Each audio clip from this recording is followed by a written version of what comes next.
a documentary on the border. It's called Battle for the Borders, coming out later this year. And in the course of reporting that out, we obtained this footage showing how some of these illegal aliens entered this country. These pictures were shot on July 23rd this year.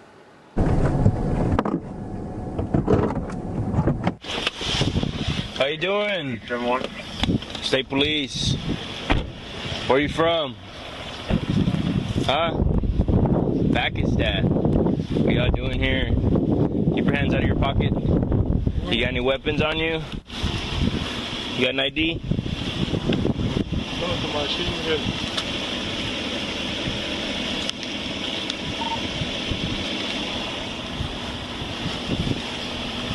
No IDs? No, machine will machine. Machine will. So when people on Martha's Vineyard think of illegal immigration, they really think groundskeepers and waiters and people who work at the back end of the kitchen, people who clean up or prepare the food. That's what illegal immigration is to them. They're not really thinking, none of us are really thinking that people might be showing up from Pakistan. Really, Pakistan? They didn't walk. And by the way, isn't Pakistan the place where ISIS has just called for jihadis to enter the United States and kill Americans? Why are these guys walking along a road in Texas? Now, during their interview with the police, both of the men you just saw admitted they were here illegally. They said they each paid thousands of dollars to be smuggled into the United States. This is very common now. It's not the immigration you remember. Who are these people? Do they mean us harm? It's not simply a matter of competing for jobs with American citizens. It's potentially a grave threat. And a lot of people like this are coming across the border right now. Here's Fox's Bill Melugin. For the very first time, a brand new Fox News drone equipped with thermal imaging captures images of mass illegal crossings in the middle of the night in Eagle Pass, Texas this morning. Migrants could be seen crossing the river and walking onto private property, where over 100 gathered and waited for Border Patrol processing. Sometimes the Del Rio sector here gets upwards of 2,000 illegal crossings in a single day, and this was only one of 3 huge groups we have already seen so far this morning, and it's not even noon yet out here. Take a look at this second group we saw. This was another group of about 200 who crossed illegally and started walking along a local highway out here. This is how it is in Eagle Pass. You can just be driving down the road and you'll see large groups of several hundred migrants just walking down the highway waiting to be picked up and apprehended by Border Patrol. So we're just getting word right now that the White House, many White House officials are telling, quote, journalists that they are very annoyed by Bill Melugin's reporting. It's, quote, alarmist. In other words, unlike reporters at the Washington Post and the New York Times, Bill Melugin doesn't think that he works for Joe Biden. He's taking pictures of what's actually happening. And that's wrong. What's interesting, given what is happening, which is that we are being invaded by people who have no right to be here for reasons that we don't really understand, is that none of the people who are complaining about Ron DeSantis sending 50 Venezuelans to Martha's Vineyard have said a word about what else is happening on the border. And a lot is happening. It's an ongoing humanitarian disaster, a tragedy for the people being trafficked, and they are being trafficked. But it's also an ongoing disaster for us who live here. It's our country. As Melugin reported, human traffickers are loading more than a dozen people into the backs of cars right now, which is a disaster. Watch this. Not making a statement at all. In Uvalde, Fox News was with Texas DPS troopers as they pulled over a human smuggler from Michigan. Toma asiento acá, porfa. Hidden inside his trunk, 2 illegal immigrants from Honduras, all of them arrested. And in Kinney County, Texas DPS troopers pulled over this van and were shocked when they found 16 illegal immigrants being smuggled in the back. No se muevan. Jesus Christ.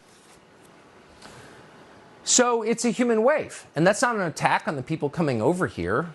They are being rewarded by the Biden administration in exchange for breaking our laws, for mocking our Constitution.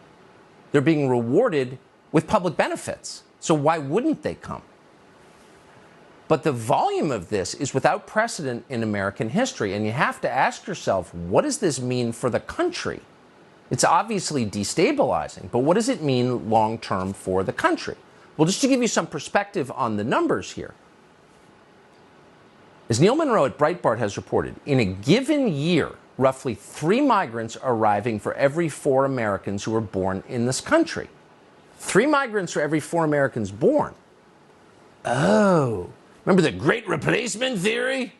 Was it a conspiracy theory? It sounds more like a statistical fact, actually. Was there a vote on this? Did we get to vote on this? Do people want this? Democracy, remember that? That's where people vote and get to decide what kind of government they get and what sort of policies that government enacts. No one voted on this. Nobody wants this. It's happening anyway against the will of the entire country. So what did Biden say about this? Well, here's what he said today. On the border, why is the border more overwhelmed under your watch, Mr. President? Because there are 3 countries that are never have. There are fewer immigrants coming from Central America and from Mexico. This is a totally different circumstance. What's on my watch now is Venezuela, Cuba, and Nicaragua.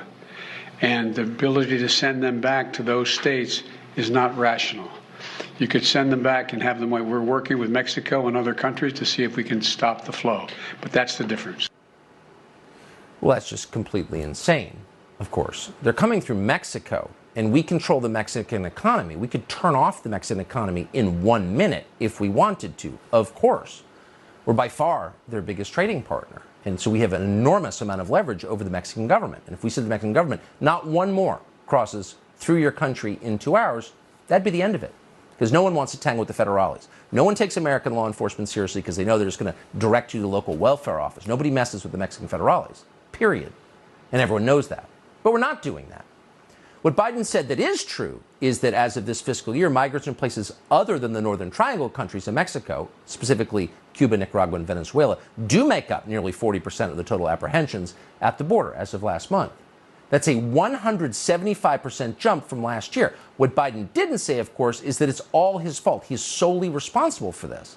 He stopped deporting asylum seekers, and he's allowing asylum seekers with fraudulent claims to remain in this country. And of course, the message is going out to the world. Just show up and you'll be fine. So let's say you wanted to harm the United States. What would you do? Well, what did Fidel Castro do in 1980 with the Mariel boat lift? He opened his prisons and mental hospitals and sent them to Miami, thereby changing Miami forever. Venezuela is doing something very similar. Venezuela is opening its prisons and sending them here. Breitbart reports tonight that DHS is warning border officials to be on the lookout for Venezuelan convicts entering the country. DHS indicates that, quote, the Venezuelan government is purposely freeing inmates, including some convicted of murder, rape, and extortion. It's unbelievable. Again, we've seen this before.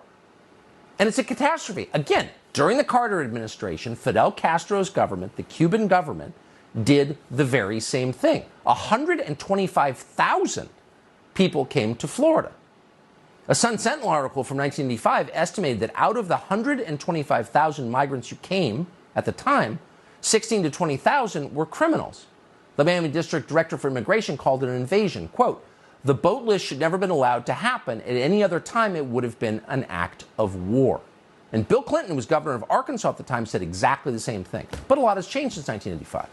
No one in the federal government will admit what this is, which is an invasion. And of course, the media are totally for it because, hey, cheap housekeepers. So law enforcement authorities, rather than doing anything about the people invading our country, are talking about prosecuting Ron DeSantis. As we understand it, 48 migrants were lured, I will use the word lured, under false pretenses into staying at a hotel for a couple of days. They were taken by airplane. At a certain point, they were shuttled to an airplane where they were flown to Florida and then eventually flown to Martha's Vineyard, again, under false pretenses is the information that we have, that they were promised work, they were promised the solution to several of their problems. We do have the names of some suspects involved that we believe are persons of interest in this case at this point, but I won't be parting with those names. I think, to be fair, I think everybody on this call knows who those names are already, so I won't be naming any of them. That's appalling and shocking for any law enforcement official, a guy who carries a gun and has a right to shoot you, to be parroting Biden administration political talking points in front of a camera. That man should be ashamed. That is completely over the top that he would say something like this. This is all crazy.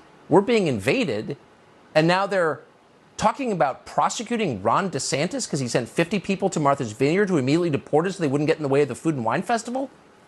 True craziness. Stephen Miller worked at the White House for 4 years, mostly in immigration. He's the founder of America